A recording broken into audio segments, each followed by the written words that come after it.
2015, which was also initiated by Mahama, the NEP, National Employment Policy. Okay. That one was purely employment issues. And I was part of it. At the time, I had opportunity to work with those core consultants who were working on it. And they tapped into my knowledge as labor economics and so on. And so now, the second time Mahama is coming, he's coming with another initiative. I had the opportunity to be part of the first one, which was the NEP. And now, of course, I'm not in office, but as Executive Director of Kaizen Institute for Labor Economics, I'm still very interested, especially in the employment areas. Okay. And after reading the document, I realized we are on the right path. Wonderful. And we are hoping that for now, the IEP, we couldn't implement it. Because when Mahama brought it in 2015, he brought the Director General of the ILO to come and help him launch it. We were all there feeling very happy because of the objectives. They were very clear. They were going to increase employment. They were going to improve quality of employment. They were going to increase productivity. And they were going to make sure the labor administrative institutions work well to ensure the rights that you talked about. Yeah. So this was very comprehensive. 2016 or 2017, he was out of office. Wow. He's back with 24-hour economy. And we are hoping that this one, we will implement it in full. And if we do, and that is the caveat, if we manage to implement what we have in this document to the end, this cannot be implemented fully under Mahama. So he's going away in about 3 years and a few months. But if we manage to keep this as a national document and put it into practice and implement it until the end, Ghana will not be the same. Yeah. So, Mr. Quality, from being a former chief labor officer, from labor perspective, how do you see this policy? What do you envisage a massive transformation within the labor front if this policy is implemented to the fullest? And maybe you can share based on your knowledge in the 24-hour economy policy. Yeah. Thank you so much. I would like to continue from where Doug is ending, and then the profession that we find ourselves in the country. In fact, as a former chief labor officer, you know, one major aspect of the functions that we perform is giving jobs. Job creation. I don't want to go to job creating, but job placement. Placement. Okay. Placement, yeah. Job placement. But then this is. But then to place to place, you must create. Yes, you must be able to create. Great, so you can place. Yeah. So the policy is coming to create opportunities. Yes. All right. And that is also going to enhance the functions of the institutional arrangement that Doug mentioned, the institutions. You know, fortification of the labor institutions to perform their functions. As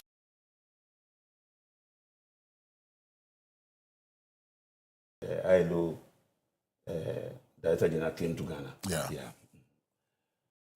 So I'm happy with the policy.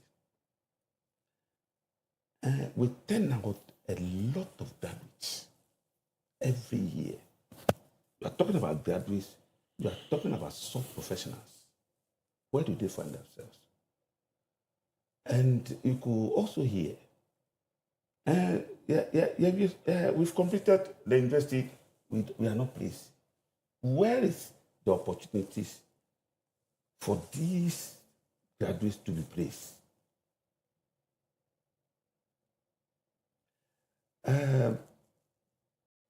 Is it the sole responsibility of government that people have graduated so they should find job for them?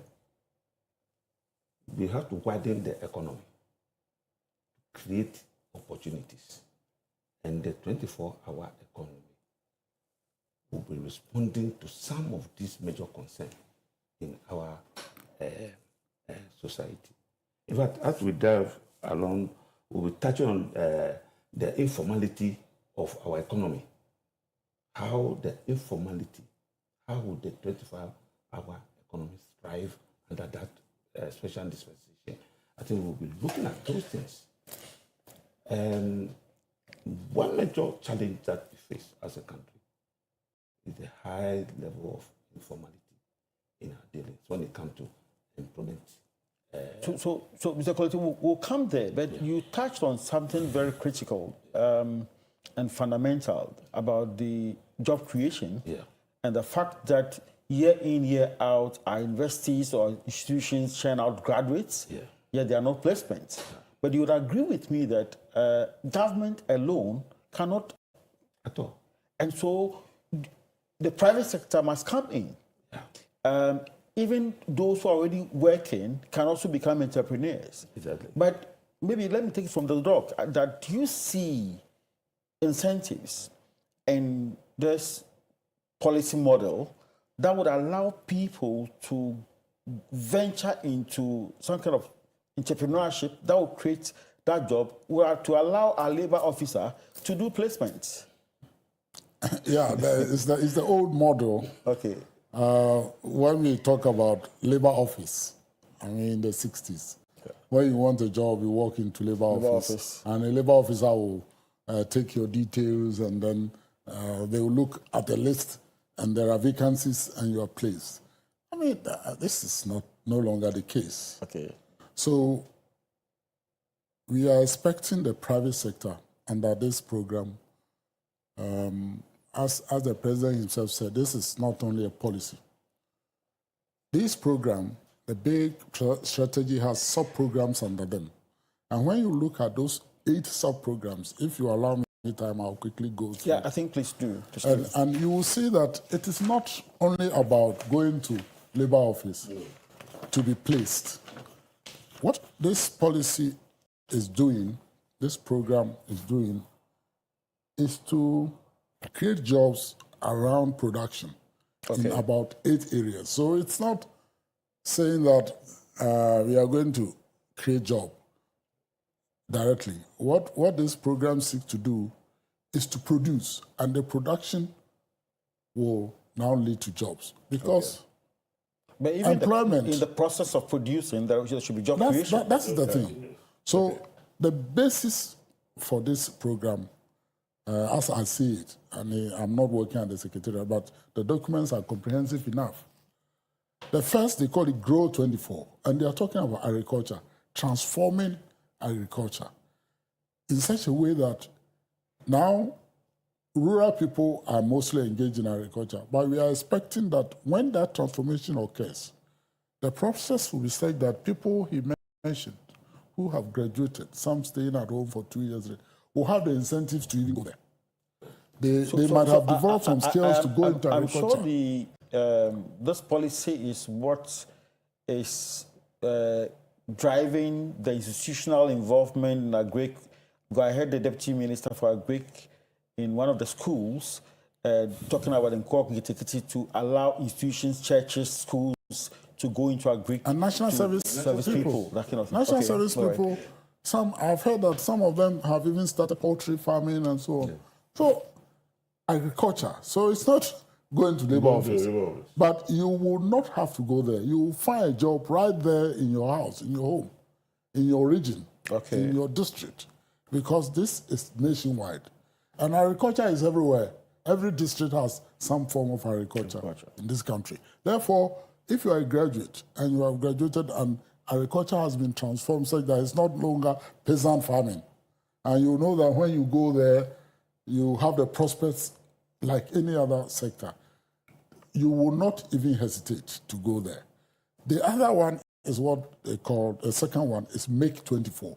Make is about manufacturing.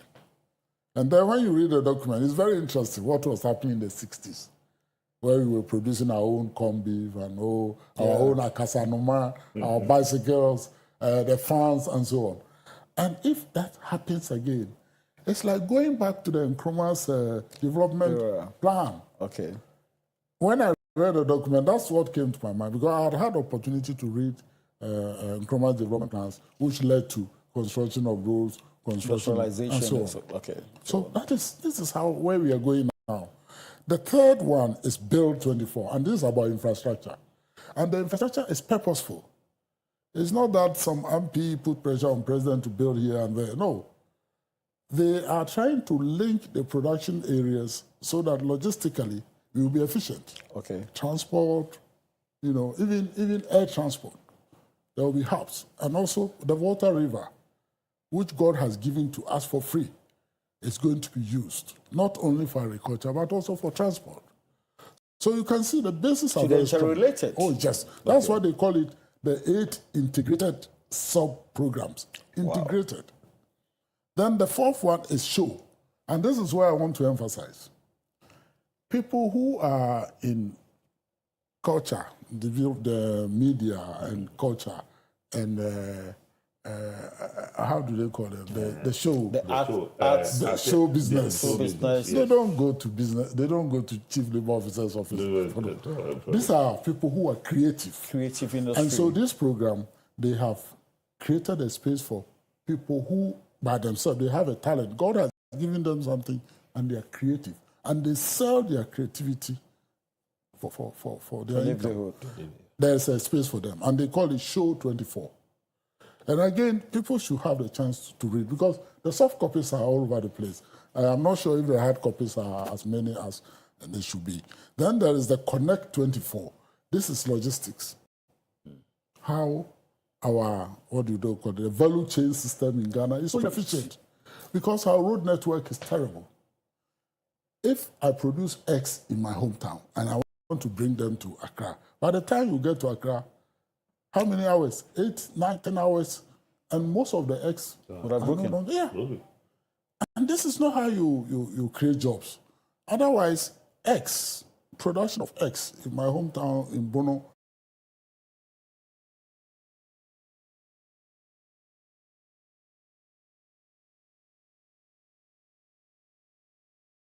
that is what I like about this program. It's not as if it's going through the normal budgetary system. No. Dedicated funding. Yes. Coming from so looking at all these beautiful... I want to finish the last one. Then we have the Aspire 24. And this is what is focusing on productivity and how we get our young people to actually get involved in work.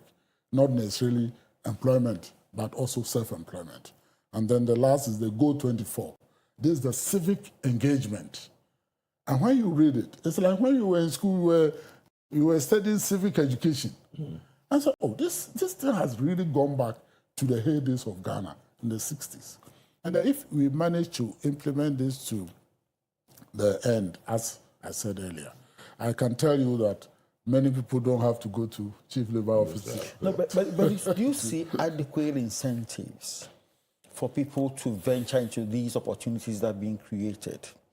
Because, for instance, the culture of understanding is that once you go through tertiary education, you must be engaged in a white-collar job. Wear suit and tie like I'm dressed, sitting here, and hold a pen and sit behind a desk and be writing. And so do you have adequate incentive in there to create a mind shift from this perception into taking advantage of these opportunities that have been created by these submodels?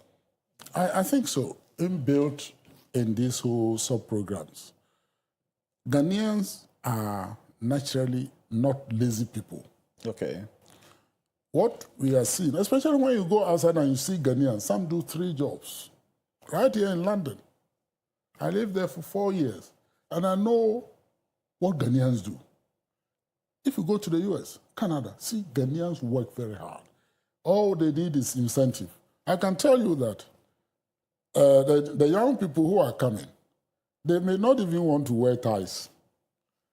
When you go to the mining area, people with university degrees are not used to wearing ties. No. They are there working... In the shafts. In shifts. 24-hour economy started in the mines many years ago. They work in the night, in the day, in the morning, 3-hour shifts.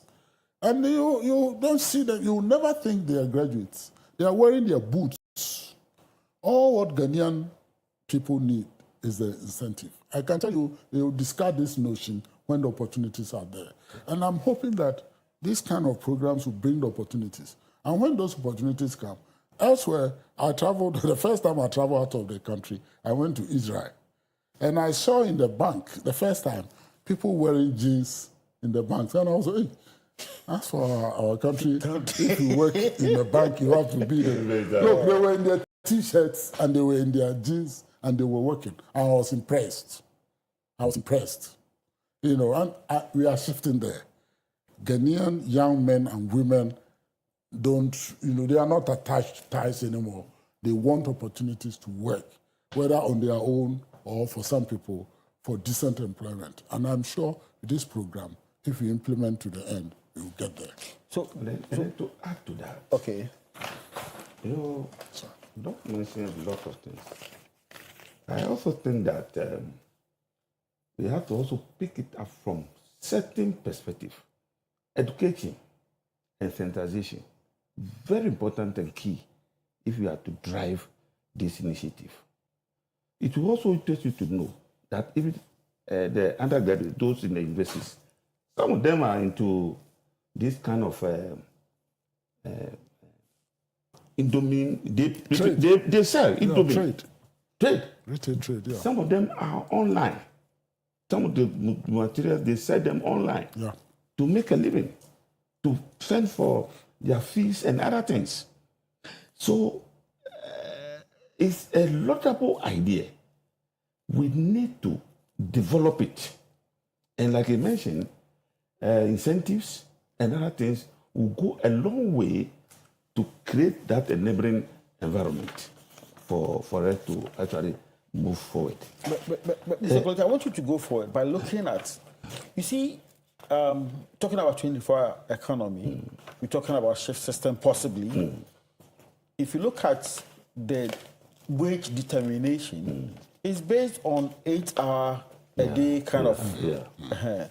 Now, how do we ensure that the right of labor is protected under such a policy where an employer might say that, okay, I'm running shifts, so you work 4 hours, and if you calculate, you can have 2 people doing the 8-hour shifts, and if you put their wage together, it should not even be up to the minimum wage because they are doing 4 hours. I mean, how do we ensure the protection of labor rights under such a policy? That's very nice. Very important. Very, very important.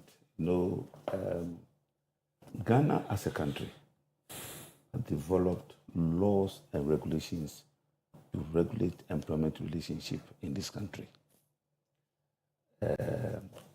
We have gone far with enactment of laws.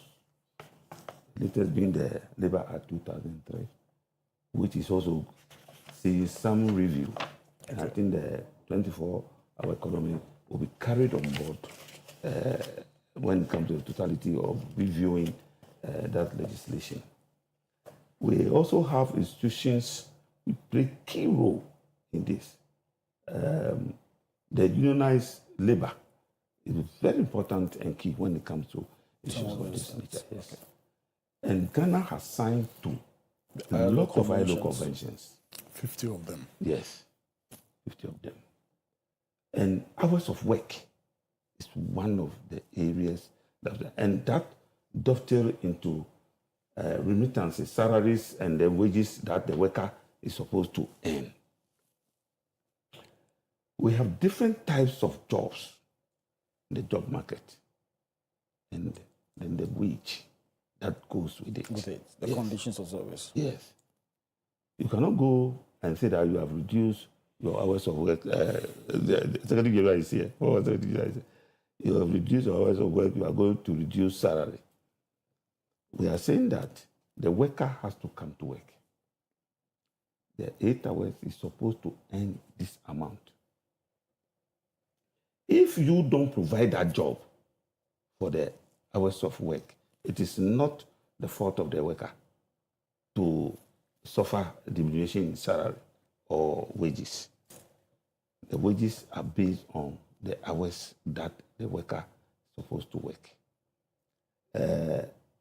the policy is not looking at reducing the 8 hours to 4 hours. The policy is looking at creating 8 hours in 24 hours. So you have your 8 hours, you exit, another has the 8 hours, adding up becomes 16. Then the third phase add up to 24.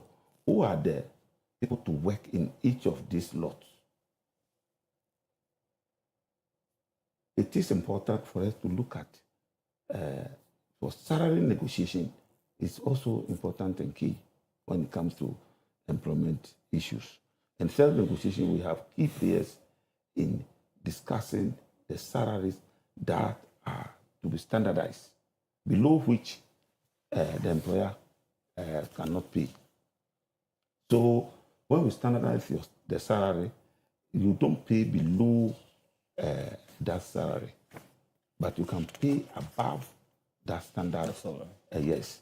So it's not going to be something that the worker is going to be surcharged because of the creation of the 24-hour economy.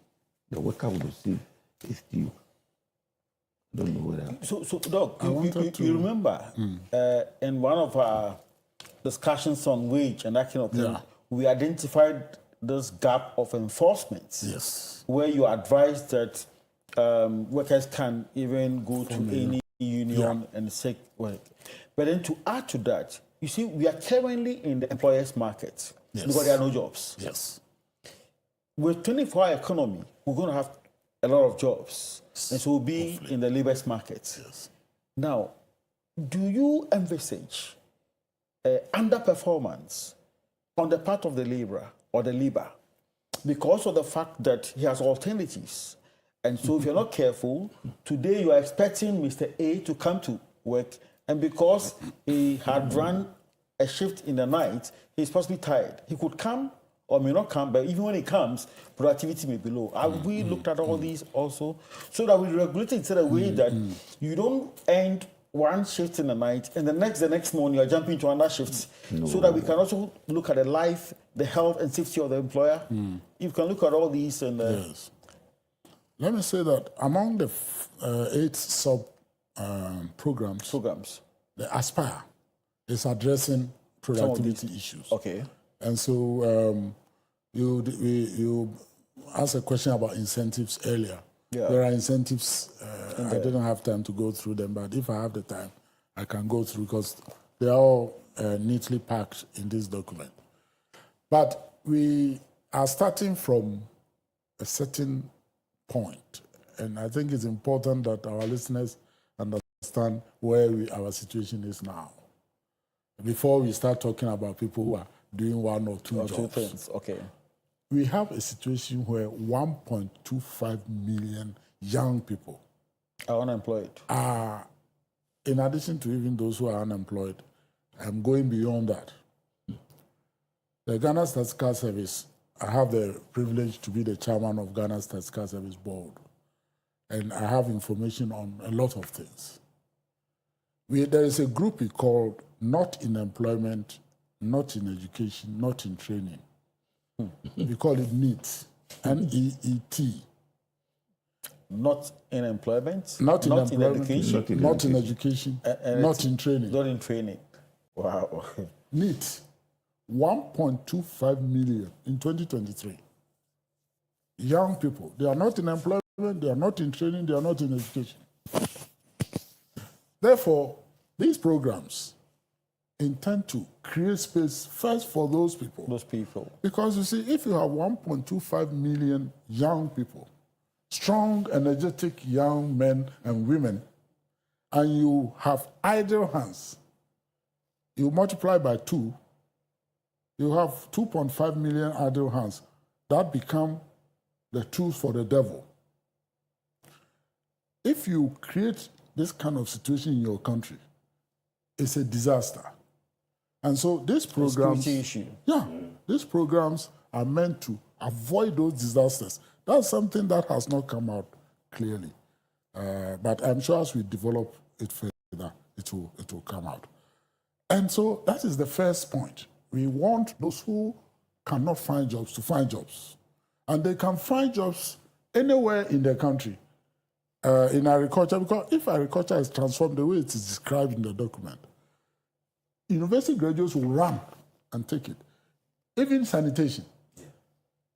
If they develop it the way, and it's transformed, the way we deal with sanitation services transformed, you wouldn't feel shy going to work for any local government in the sanitation sector. Therefore, the focus must be on bringing all these people into the labor market. And I was happy when I read the document about jobs, because that is my area. Again, the caveat is, if we manage to do this, even in the next 10 years, there will be a transformation that has perhaps not occurred in this country since independence. The document is saying that the programs as listed and discussed in this document can create 827,000 jobs in the first 2 years, which is from 2026 to 2028. 1.7 million jobs. 1.7 million jobs by the end of 2028. Yeah. And 5.2 million jobs by 2034. That will move the unemployment rate from where it is now to 12%, and then finally to the natural rate of unemployment, which is 4% in the next 10 years. But again, Mahama is there for 4 years.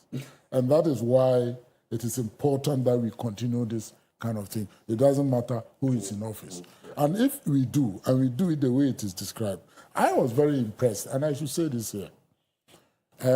When I was appointed the chairman of Ghana Statistical Service, the first thing I did was to ask the government statistician to bring all the management team together, and then we should call the 24-hour economy secretariat to come and brief us on how we fit in. And I'm very proud that when they came in and explained, we were told that statistical service is, they describe statistical service as the evidence backbone. That is why the involvement of the institutions in this kind of thing is very important. So the local governments are involved, the major institutions, including the public service institutions, and especially so with the private sector. And I am sure that with this, we will not just create jobs. Ghana should be able to create decent jobs. And decent jobs has in it labor rights, social dialogue, social protection in terms of social security. We are not only talking about making money when you are working, but when you are old like me or chief, you still have to eat because you are still around. And social protection measures are important. So, Doc, you have alluded to the fact that in His Excellency President Mohammed's first term, he started a program in which he was launched. What's the name of it? NEP, National Employment Policy. NEP, National Employment Policy. Yes. Which did not see the light of day. No, because he left office. Because he left office. Then it is also even said that Ghanaians are good at formulating policies, which are normally used to decorate our shelves. Do you think we have the institutional capacity, the framework, to ensure that these beautiful policies inherent in the 24-hour economy see the light of day, and so the kind of envisaged impact can be gotten? That's a very important question, and that has been my concern, because we have had very good policies earlier. I think I was making reference to Nkrumah's time because Nkrumah adopted the plan and implemented it. What it means is that in this country, we can adopt a plan and implement it. Nkrumah did it. So what stops us from doing it?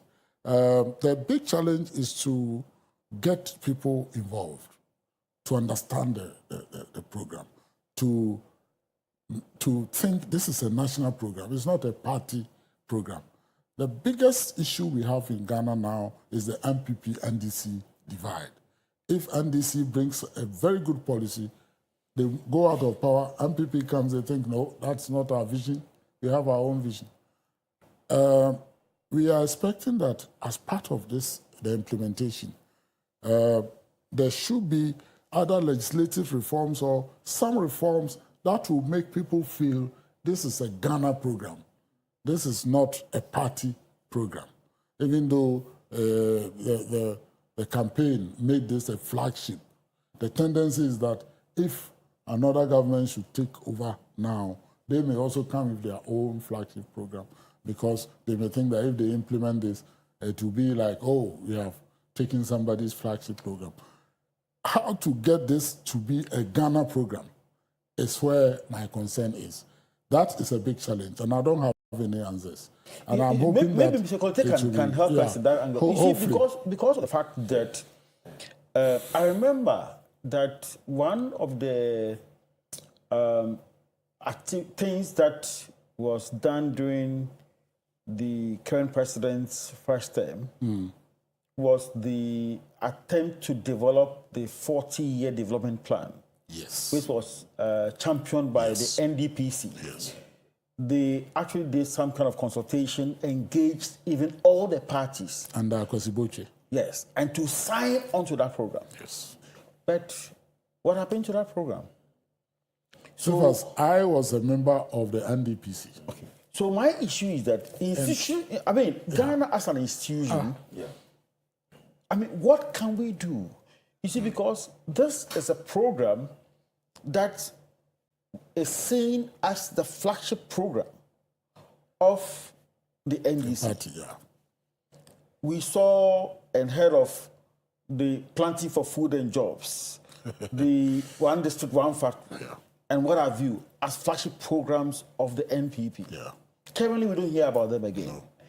What is the guarantee that possibly change in leadership of even the NDC party, assuming they should continue to be in office, would not lead to change in policy direction or change in one government to the other?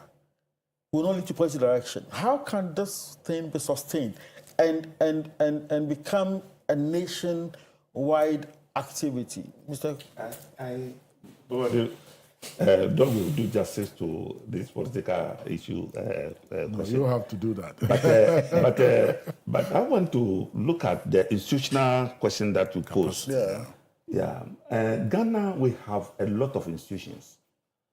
The institutions have various roles that they have to play.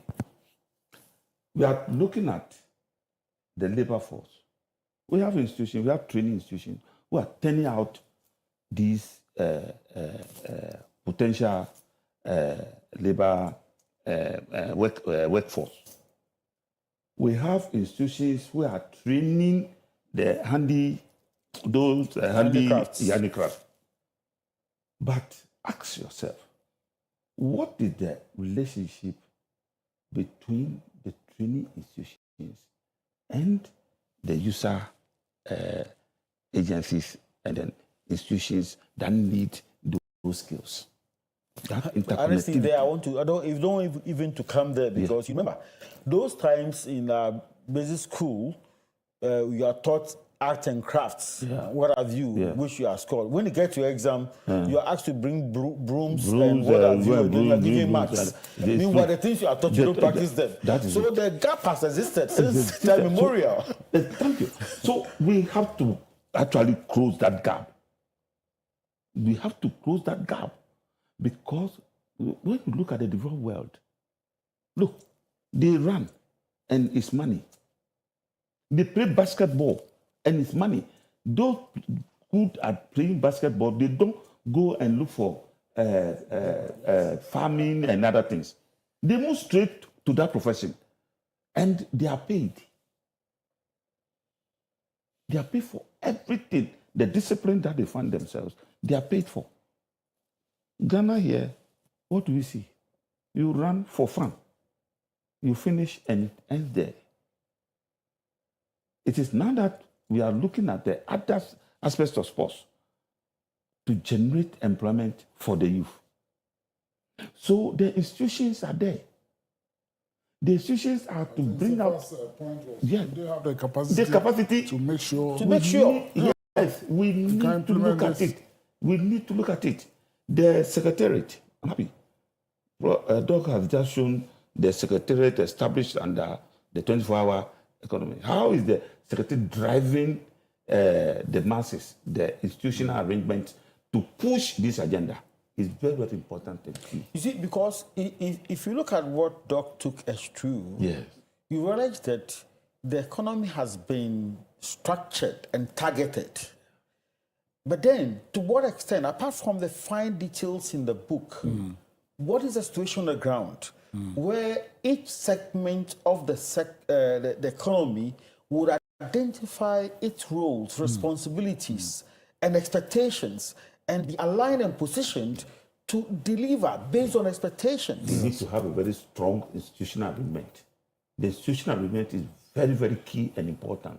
And each institution has a various role to play to dovetail into the major agenda that we want to witness. So first, let me help here. I mean, we are not the only country that wants to develop. Yeah. Countries have come from very low. Singapore, Korea, even after wars, they have rebuilt. And so it is not as if we don't have any example in the world. And I want to cite the example of Korea. South Korea has become our comparator country because we were at the same level in 1979. Malaysia. So in the case of Korea, South Korea, in 1998, if you recall, there was a financial crisis in Asia. In Asia. And that meant that unemployment in South Korea went up, I mean, suddenly. Do you know what they did? The president got involved. And one of the things why I want to raise this is one thing he did with the private sector. He formed a public-private partnership for employment creation, and he made himself the president of that council.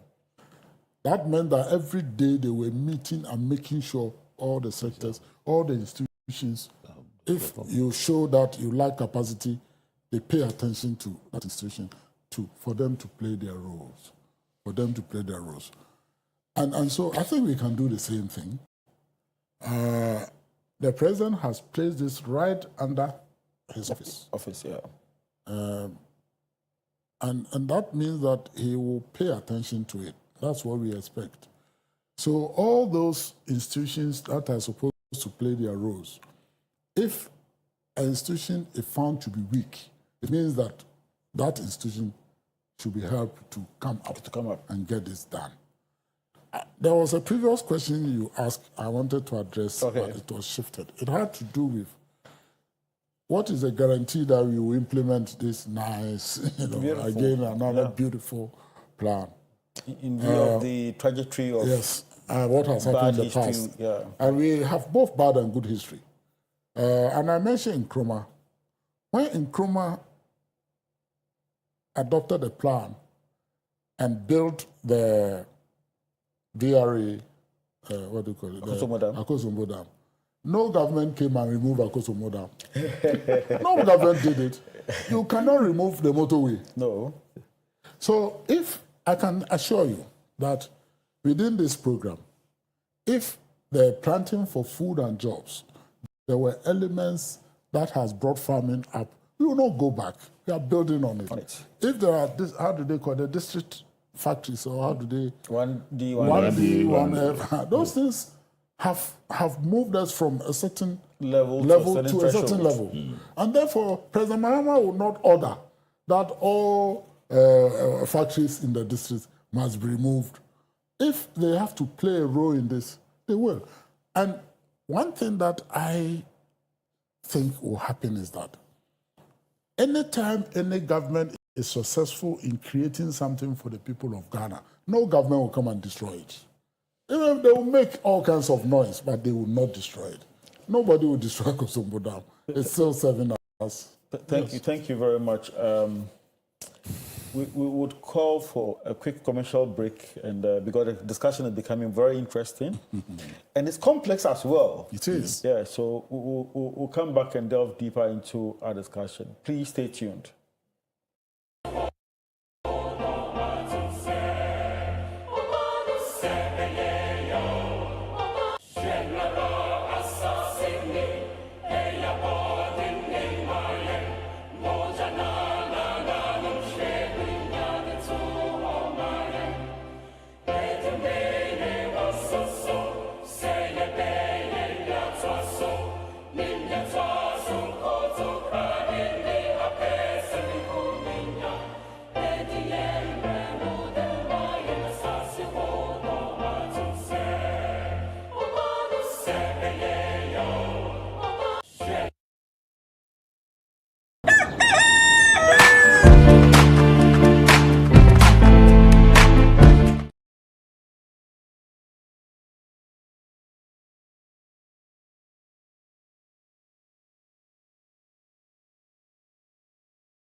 And until recently, we've had some challenges with the reliability of power.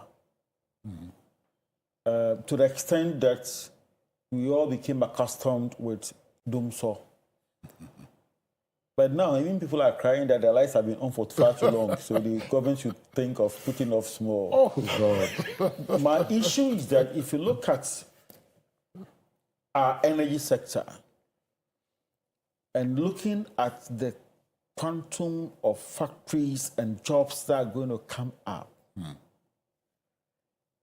do you think that we have the capacity to power all these industries and jobs? Apart from energy, look at our road network, look at our railway line. You know, these are drivers of the economy, and we seem to have challenges with them. What is our readiness as far as 24-hour economy is Thank you. concerned? I'm not, and I don't want to make myself energy expert here. Yeah. But I know at some point we had excess capacity. It's not too long ago. We had excess capacity, and that is where we could take or pay arrangement. We were not even using the full capacity that Ghana was able to generate. So potentially, we have to have capacity, energy capacity, to align with this vision and the programs. And so I can imagine, I mean, I cannot imagine that those who are thinking through this program I'm not thinking about all these. I mean, it's obvious. If you look at clearly, one of the sub-programs is about infrastructure development. And that's why I said it's going hand in hand with whatever, and whatever project that comes under this program is going to create some jobs. So if we have to fix our roads leading to the hubs, that road construction will create some jobs. And then the production in those factories and the hubs will also create jobs.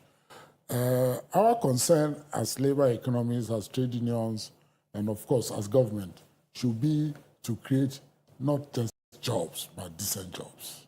And decent jobs within the ILO framework has 4 characteristics. And that is where health and safety and other things come in under the employment pillar. Also decent pay. That somebody goes to work and puts in the best, and they go home with something they can, confidently say, I'm very happy I went to this factory today because I'm earning this. You asked about wages earlier, but as we move, like other emerging countries and developed countries, we move to the hourly wage system. Okay. So the minimum wage will be hourly, not daily. Not daily. And so people can be flexible. Because it's not always that it's the employer who wants you to work 8 hours or not. Sometimes you, the worker, you don't want to work 8 hours. Okay. You want to work from morning to 12 o'clock and have time around, especially if your income is good enough. If your income is good, you reduce the number of hours you work. People are overworking because the salary they are getting is low. If we manage to move salaries up a bit, and then the employment pillar has occupational health and safety. You should make sure people who get up from their houses and go to work come back safe by means of transport and also at the workplace, so that injuries are reduced to the minimum or perhaps even completely eradicated. And these are all and security. People who are traveling in the night from their homes to the workplace must be sure that they will not be attacked by robbers and so on. That is the employment pillar. Then the next one is what I mentioned in passing, social protection. People should not just think that they will always be strong and go to work. While you are working, there must be some savings. When you retire, you can lie your hands. Yeah. And that's the social protection, social security. Our social security system is all part of this whole process of reform. Then social dialogue. People should have a say in their employment issues. People should participate and say that, oh, chief, this thing is dangerous. Somebody can die. And so, supervisor, please, make sure this is fixed. People should have say in when you are bringing new equipment and new technology, workers can tell you, look, this one, it will not work. And if you allow them space, you will see that things will change. And then the last bit is what we call rights at work. People should have rights. The right to form a union, the right to bargain collectively, the right to equal treatment. These are all ILO conventions Ghana has ratified. So we have to integrate all this. And that is why those in labor, organized labor has a role, private sector employers, Ghana Employers Association, AGI, Chamber of Mines, Chamber of Commerce, Chamber of Telecom, they all have roles to play, not only the public sector. The challenge is to get this into our minds, to say that this is for us. And I'm sure the Secretariat should be able to do that as we move on. Okay, so I think Mr. College can take this one with regards to the fact that you talked about the protection of labor rights through existing laws, the unions, and what have you. But then in the large perspective, you realize that I think recently there was this public announcements by the Food and Drugs Authority with regards to some substandard tomato paste that was on the market, and these were produced in Ghana. So if you're not careful, you could have, okay, we want to, enhance productivity. So anything is coming into the system. Mass production. You need some kind of equipment, and so any kind of equipment is coming to the country. So apart from the political risks that we have identified that could undermine the sustainability of this program, there are many factors that could also pose a threat. And how do you think that we could, immune and protect the 24-hour economy from such abuse that are envisaged? Yeah, we have the standard. You mentioned the tomato issue. And the standard board is to ensure that the goods that enter the market or with turn out, they are of standard. I don't know how that tomato. Okay. I think we need to take a quick commercial break. We'll come back. We'll continue from here. Please stay tuned.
Any good thing could possibly also have something that can undermine it.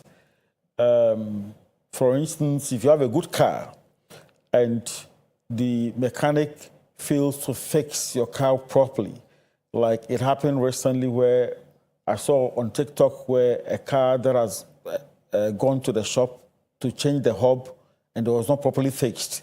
So on the way, they started hearing this funny noise.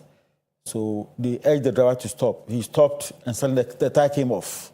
So he had not stopped, that would have been a fatal accident. This could be a wonderful vehicle, a game changer for the economy. But then there are things that could undermine it. For instance, if the labor is exploited, if the consumer, without any scientific measure, slap huge penalties on him and that kind of thing. There are these issues that could affect the 24-hour economy. And what would you envisage that we could do to protect this policy?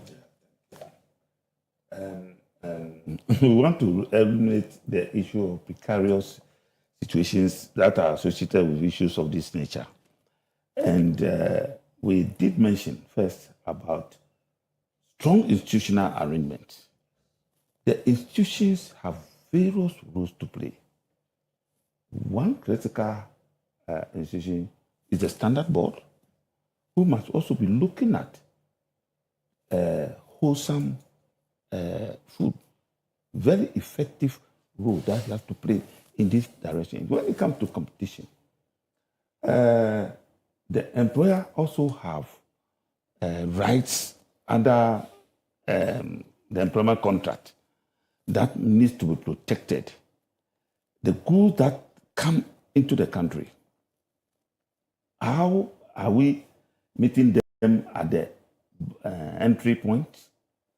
Which institutions are to play various roles at those areas and ensure that the goods that come in and those that go out. In fact, the 24-hour economy will be envisaging or will be seeing mass export to the outside world. How are we going to meet the standard that will have with our competitors or our importers and exporters? So these are very important issues that we have to be looking at. And the issue of institutional arrangement, the issue of institutional capacity, the issue of inter and the intra relationship are very important and key. When it comes to standards, we have laws. We have the laws which are to manage employment standards in this country. And I think Doug dived a lot into the decent work pillars. And they are very important. And various institutions have various roles to play when it comes to the pillars. When it comes to negotiation and other things, the unions have their role to play. When it comes to safety, health and safety, we have the institution, the factory inspectorate, also playing various roles when it comes to the safety of the worker. And then the Department of Labor also having a very key role to play when it comes to indemnity, where the worker have to enjoy the workman compensation in terms of work-related injuries. So these are very important institutions and issues that we have to look at and carry them on board. In fact, if one slips, the whole system have a challenge. So all of them must work in tandem. So, Doc, maybe I want you to add this, especially with regards to the right of labor in connection with the shift system, health and safety, work-life balance. I mean, because if you're not careful, you would have people who would say, okay, I have look at these kind of opportunities and I want to cash in on them without reflecting on impact on health, on himself. So we'll be here, we'll be there. Should there be the system to monitor some of these things so that people don't just run around taking advantage of jobs and eventually affecting productivity and also his health? Yes, of course, we have to be concerned about that. But as I said earlier, the first thing we are focusing on, or we have to focus on in this country, is to create jobs for those who don't have jobs at all. And there are quite a number, millions of them. The labor law is being reviewed now, and I can imagine that those who are in charge of reviewing the labor law will take into account all the programs that are under the 24-hour economy, so that they are aligned. Thank goodness the new labor law review started under the previous government. And as I said, because it's a good thing, I do not foresee that the new government will throw everything away, because this was a stakeholder engagement that brought this outcome.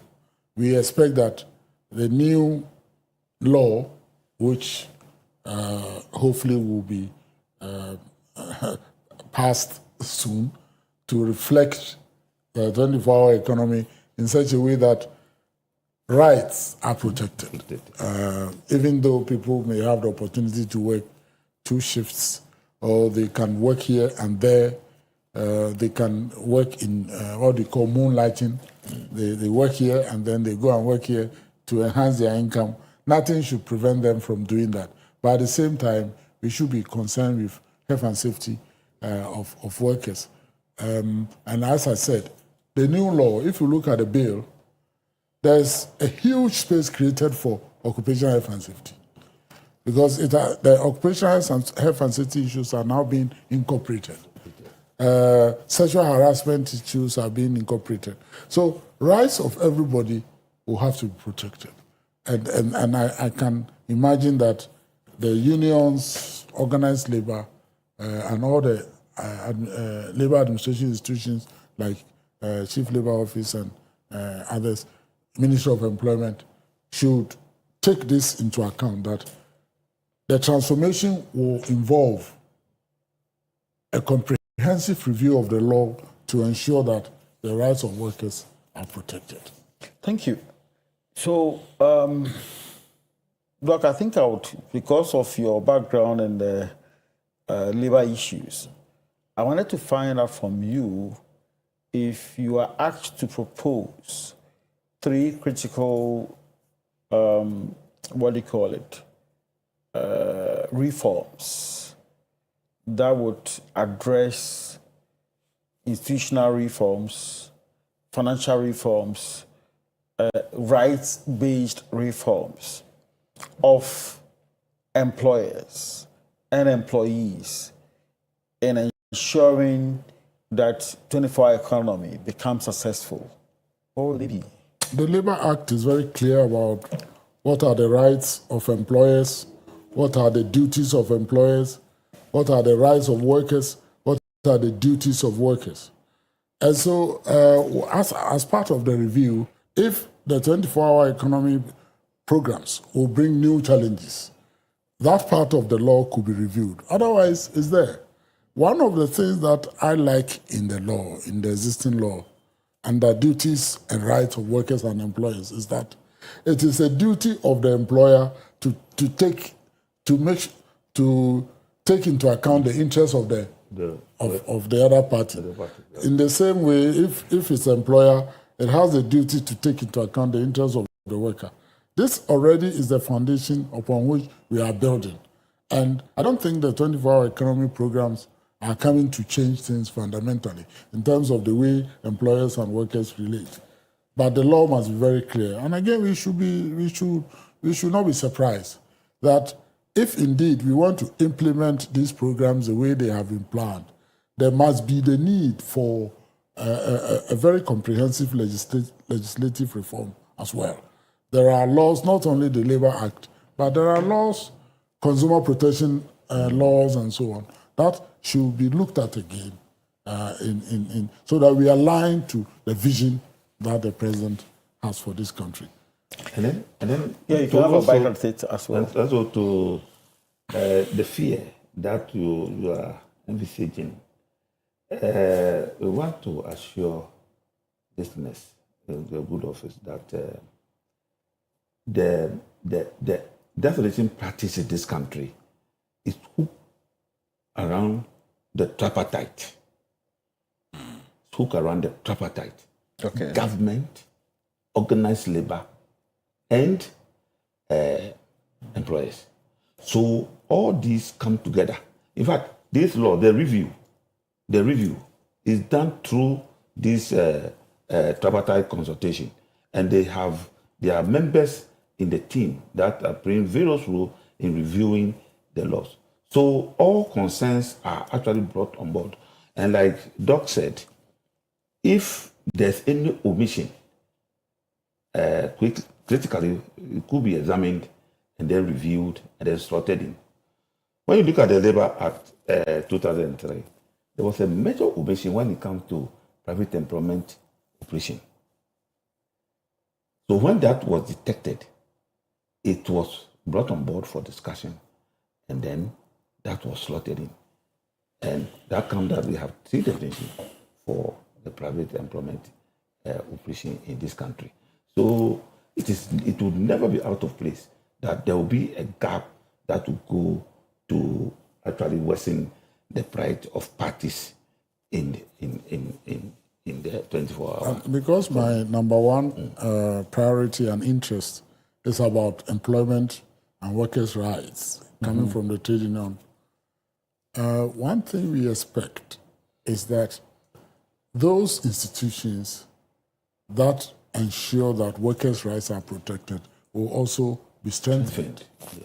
Because if you look at the state of our Labor Department now, they are unlikely to be able to inspect workplaces to make sure the conditions are okay for workers. And if they cannot go around and they cannot have any means of inspecting, even in advanced countries, labor inspectors still go around to inspect, even though they, to a very large extent, they follow the rules, they follow the compliance. There is always the risk that somebody will not comply. Yeah. And that is why institutions in the labor market must be made to work.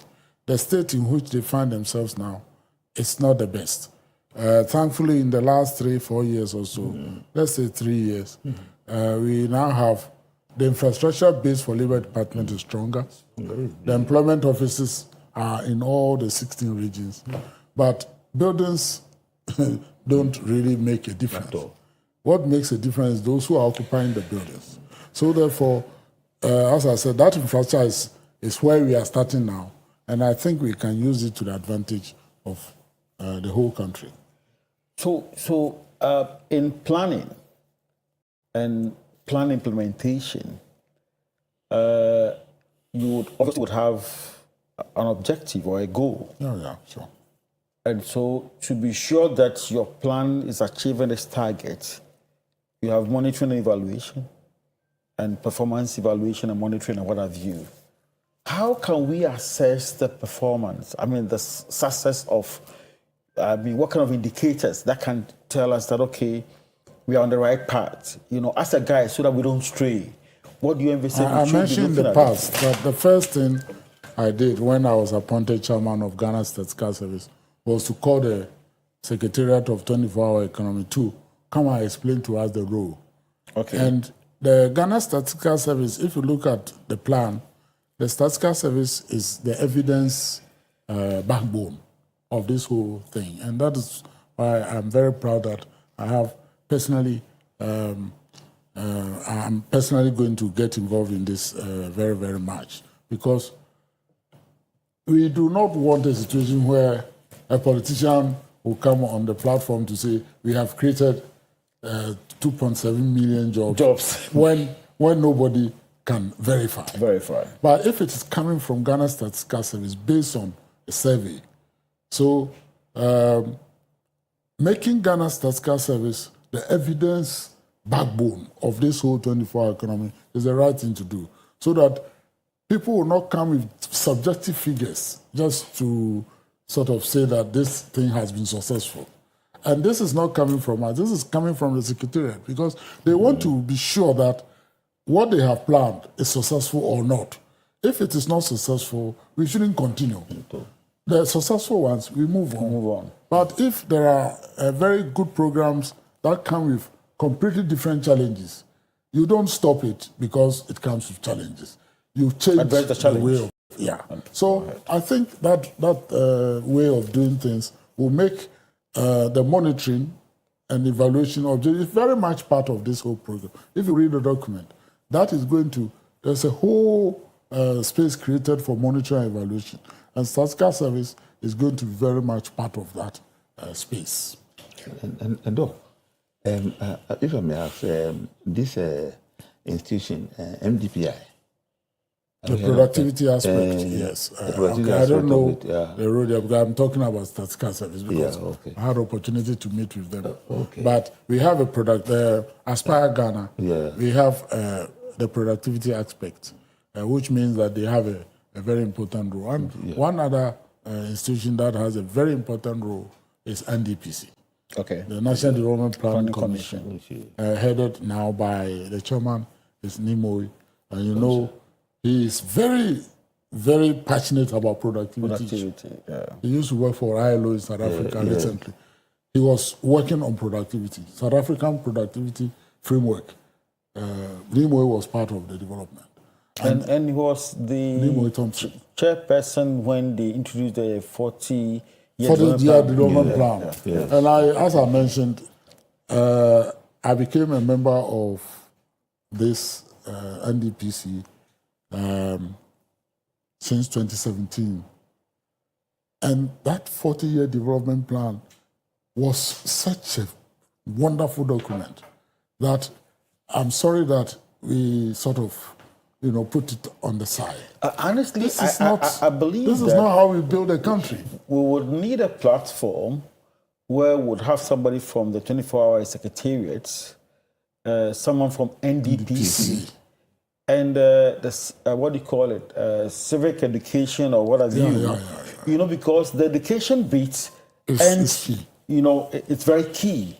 So that we look at the understanding of those crew with the responsibility of educating the masses to the extent to find out whether they actually understand all these 24-hour economy and they're empowered to do so, and what the policy direction is from the planning perspective and from the secretariat as well. But before we But again, the 40-year development plan is still there. It's still there. It's a 40-year plan. So even if the attention on it was not as expected, now it can inform. That's what I'm saying. Yeah, so we need to look at how the 24-hour economy policy finds space in the 40-year development plan and what have you. So it doesn't look like it's been thrown away. No, it hasn't. So before we call it a day, Mr. Kolote, what could be your final word? It could be an admonition. It could be some things you've noticed that you think must be given due attention to. I mean, anything, your final words. Okay, thank you so much. What I want to say is that, the policy is about job creation. And it is about even going a long way to feed the population of Ghana. We need to accept it. We will not have a smooth road. There will be rough spaces within the journey that we want to undertake. But we must be resolute to navigate our way through, navigate the roughness, and then at the end, we enjoy. So we have to accept it, and then we must embrace the challenges and then work on them so that we turn them into advantages. Thank you. Thank you. Doc? Yes, the greatest challenge we have in Ghana today, let me say one of them, is about creating employment for young people. And what we expect from this program, this 24-hour economic program, is that there will be job for young people. It doesn't matter where they are in the country. And that is why, personally, I'm quite passionate about this. We hope that we can implement this to the fullest end, and that the necessary jobs that have been mentioned in the document, 5.something million, will be created. And if that happens, unemployment in Ghana will be among the lowest in the region. And that is what we expect. Therefore, all hands on deck, wherever you find yourself. We now have a national program called 24-hour economy program, which is designed to create jobs for young people. Once we create jobs for young people, this country will never remain the same. Things will change for all of us. Dependency ratios and so on will all be affected. Thank you. Thank you. Indeed, if we create jobs for the young people, there'll be a lot of respite. Indeed, this is just the beginning of us trying to understand the 24-hour economy and the opportunities and the possibilities that it has for us as Ghanaians. It is very clear that the transition to the 24-hour economy presents both exciting opportunities and significant challenges for employment policy. As we navigate the complexity of 24-hour economy, a proactive and inclusive approach to employment policy will be very key in harnessing its full potential. Until we meet again, it is your host, Sept that has brought you policy polls on the 24-hour economy. And with me is Dr. Ban, the immediate past Executive Secretary General of the TUC, and Mr. Kolete, let me call him my namesake, who is the immediate past Chief Labor Officer. Our sponsors, like I always say, is the Hedge Pension Trust. That is a place you can also put your money to grow for you whilst you prepare to go on retirement. To my crew and all members of Clock TV, I say thank you for this wonderful production. And to viewers, I thank you so much for always opening your doors and allowing us into your homes. Until we meet again, it is Sept Nadusu from Clock TV presenting you with Policy Polls. Have a blessed day.